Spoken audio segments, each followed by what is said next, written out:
안녕하세요. 뉴스와 사람들입니다. 지난 12일 국힘당은 강제동원 제3자 배상안에 대한 대통령의 결단의 초석은 김대중 오부치 선언이라고 밝혔지요. 이어 속보로 대통령실 한일 정상회담 기시다 총리 김대중 오부치 선언 계승 재확인 기대라는 보도도 나왔습니다. 자, 국힘과 대통령실이 소리 높여 외치는 김대중 오부치 선언이 과연 이번 교계 만행의 근거가 되는 것일까요? 아니면 이 또한 대국민 사기극일까요? 추미애 장관은 이렇게 밝혔지요. 단재 신채호는 역사는 아와 비아의 투쟁이라고 했습니다. 역사는 민족의 희망이고 민족의 미래라고 했습니다. 민족의 역사를 올바르게 하는 것이 미래로 나아가는 힘이기 때문입니다. 윤석열 정부의 강제징용 해법에서 첫 번째 치명적인 결함은 아와 비아의 구분을 없앤 것입니다. 한국의 대통령이 일본의 수상이 할 입장을 겸했습니다. 쌍방 대리금지 원칙을 위반한 것입니다.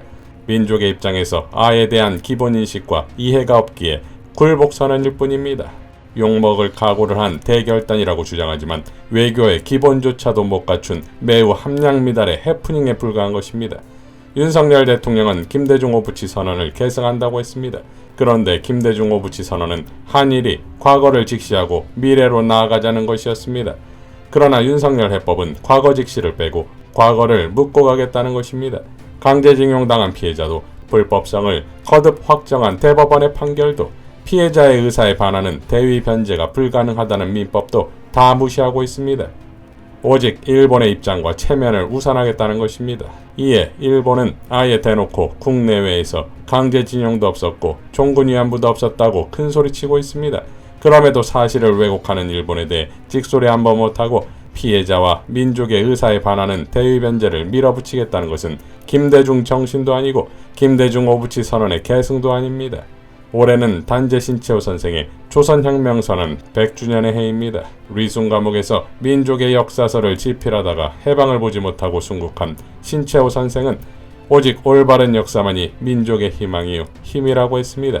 온 민족이 생명과 삶의 조건을 모조리 유린당한 암담한 시기에도 왜곡되지 않는 역사를 통해 민족 정기를 세워 미래를 기약하려고 일생을 바쳤습니다. 그 100년 후 선진국 반열에 든 독립된 내 나라에서 민족이 겪은 고초와 순환을 일국의 대통령이 비루한 자세로 박해자의 편에 서서 외면한다면 하늘에서도 통곡하실 것입니다. 결자해지가 원칙입니다. 강제동원은 위안부도 불법을 저지르는 쪽이 매듭을 풀어야 하는 것입니다. 고르디안의 매듭을 풀 해법은 불법을 한 쪽의 반성과 사과입니다. 돈이 아닙니다. 그러므로 돈만 보고 누구 돈이면 어떠냐는 식으로 들고 나온 윤석열의 법은 매듭을 더욱 꼬이게 할 뿐입니다. 철회되어야 합니다. 라고 일갈했습니다. 자, 시사인의 고재규 기자도 이렇게 밝혔지요. 대통령께서 정말 세게 밀어붙였다. 한겨레가 인용한 정부 관계자 멘트다. 일본의 완승이다. 아무것도 양보한 게 없다.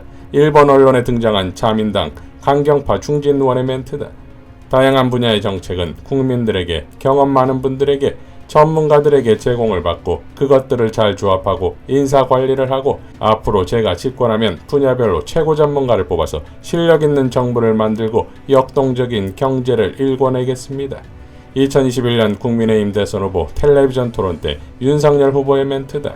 정치 초년생 윤석열은 후보 시절 전문가를 중용하고 전문가 의견을 듣겠다고 강조했다. 대통령 윤석열은 이제 나홀로 족바가 행보만 보인다. 외교 전문가들이 포진한 외교부마저 제3자 변제를 하더라도 피고기업이 배상하고 사과하고 참여하는 마지노선을 지키려 했다.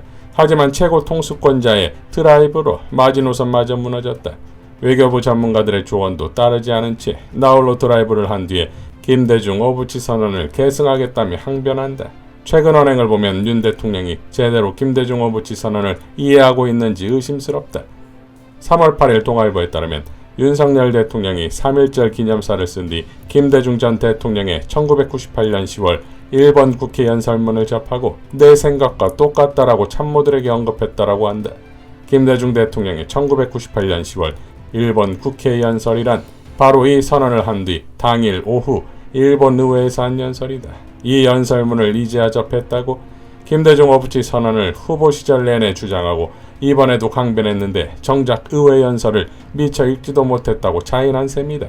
김대중 오부치 선언의 정식 명칭은 21세기 새로운 한일 파트너십 공동선언이다. 1998년 10월 8일 두 정상은 과거 역사 직시와 미래 지향을 담은 선언을 발표했다.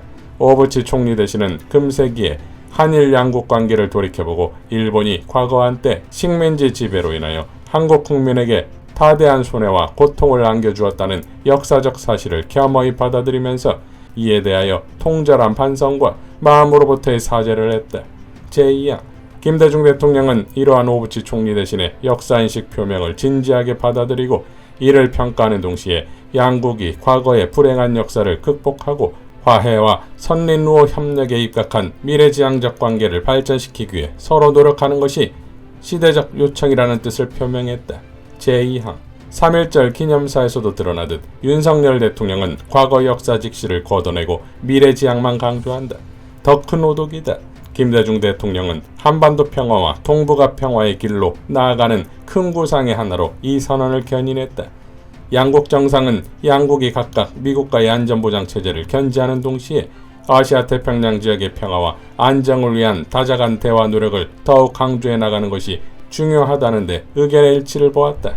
제6항 오부치 총리 대신은 확고한 안보체제를 유지하면서 화해와 협력을 적극적으로 추진한다는 김대중 대통령의 대북한 정책에 대한 지지를 표명했다. 제7항 다자간 대화 노력과 대북 평화 프로세스를 담은 김대중 오부치 공동선언은 2000년 남북공동선언과 2002년 북일 공동선언의 마중물 같은 의미를 지니고 있다.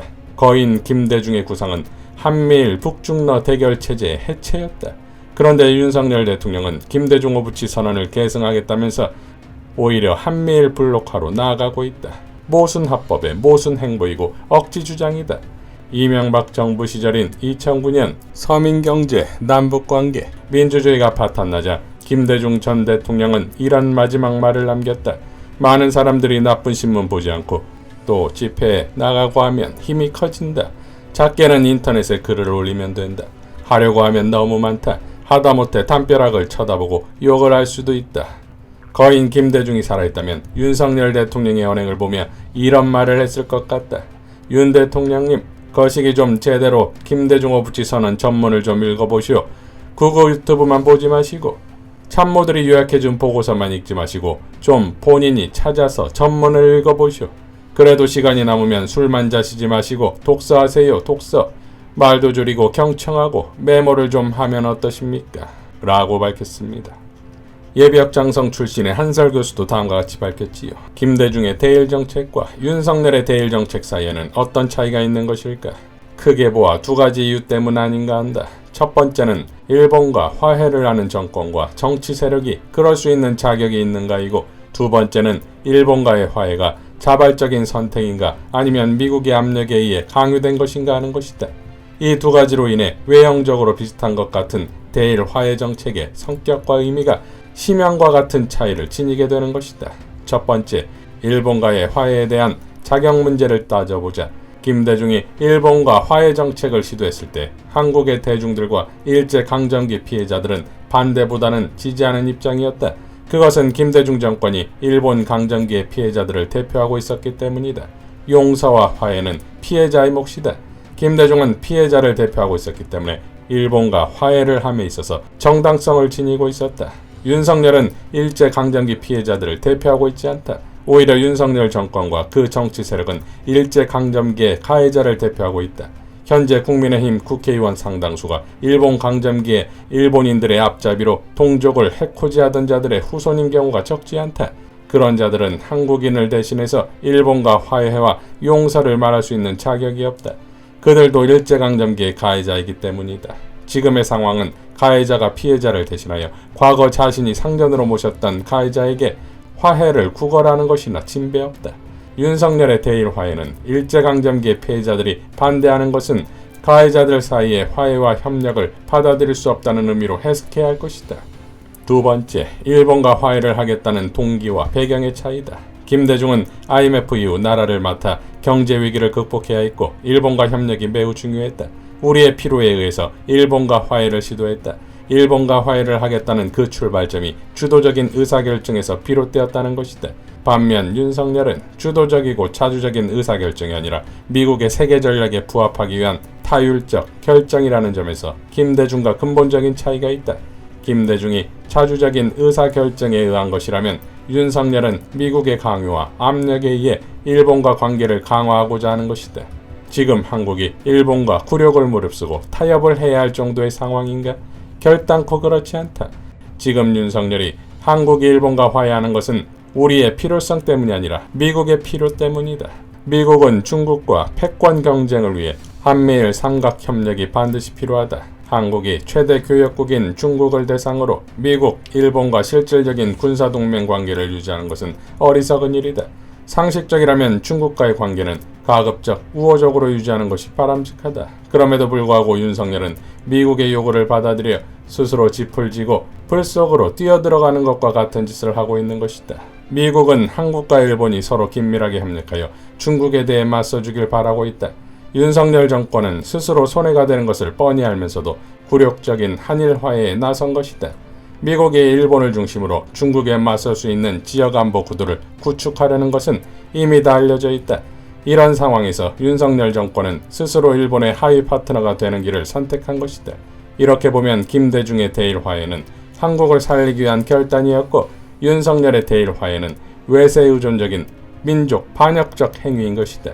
한일 징용 문제 합의와 동시에 미국의 바이든이 환영을 했다고 한다. 그러나 미국이 윤석열 정권을 강제하여 일본과 화해하게 한다고 해서 한국민들이 일본과 화해에 동의했다고 생각하면 오산이다. 오히려 반발이 더 커질 것이다. 미국이 윤석열의 목줄을 잡고 있다고 해서 한국 인민들의 목줄까지 질 수 없다는 것을 깨닫는 데는 그리 오랜 시간이 걸리지 않을 것이다. 라고 밝혔습니다. 자, 과연 김대중 오부치 선언을 감히 이번 경이 저지른 매국질에 빗댈 수나 있는 것입니까? 이러니 이재명 대표가 다음과 같이 비판한 것이지요. 정부의 치욕적인 항복선언에 일본은 득이양양입니다. 일본 외무상이 나서서 강제 동원은 없었다고 아예 단언을 했습니다. 배상안은 일본과 무관하다 도발했습니다. 그런데도 정부는 일본에 저자세를 취하고 있습니다. 대통령이 말한 미래가 바로 이런 것인지 의문입니다. 국민의 자존심을 짓밟은 일본의 멸시가 대통령이 약속한 공약이었는지 묻고 싶습니다.